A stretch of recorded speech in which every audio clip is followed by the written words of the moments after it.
Good day, students. Welcome to today's reading of Ruby on the Outside. We are picking up on chapter 18.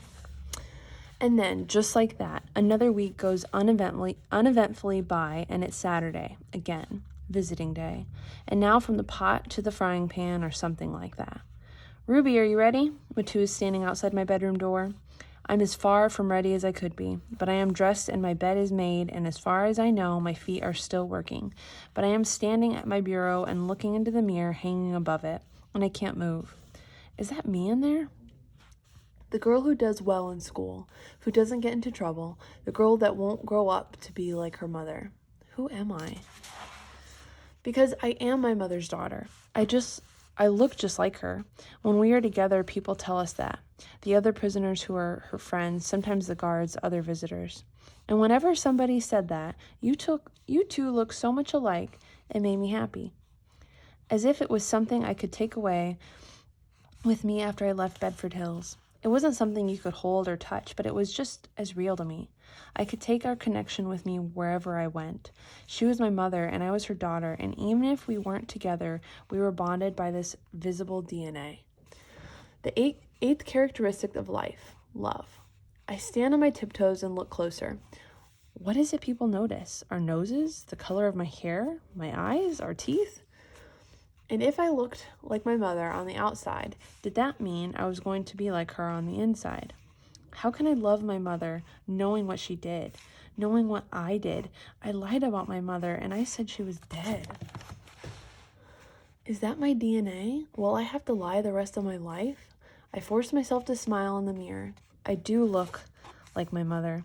The shade of our skin and my left ear. There's a little fold at the top of my left ear, just like hers, just like my mother's. Ruby, let's go. Matu is knocking on my bedroom door again. Okay, I answer. There's a huge long line when we get to Bedford Hills. It's going to take forever to get inside, but today I don't care. I'm in no hurry. Today I am not looking forward to getting inside. I don't know what I am going to say. Ruby, what's with you today? You're not yourself. Matu parks the car in the lot. I wonder how I never noticed before how horrible and ugly this place is. Suddenly, it looks like a prison in a scary movie. The old crumbling brick buildings that look deserted or haunted or both. The indescribably tall chain link fence with the razor wire running over the top. Hundreds of blades, and for the first time I let myself know why it is there.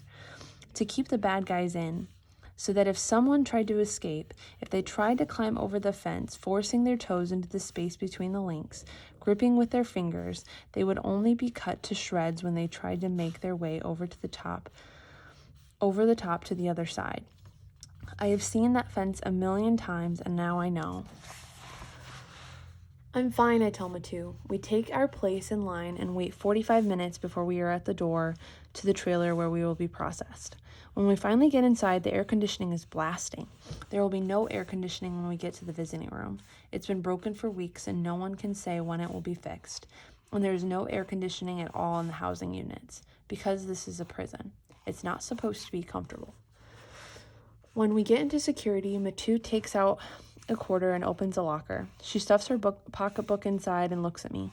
When I was little, I used to beg her to let me put the quarter in, like it was a game at a carnival.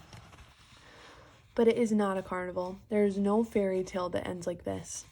Do you have anything to put it in? Matu asked me. I dig into my pocket and lift out my open palm. I have some change, a dime, 2 nickels, and 5 pennies. I think they have been in these shorts from the day Margaret and I were diving for coins in the pool. I feel a knot growing on my stomach. How many things have I chosen not to see? So many.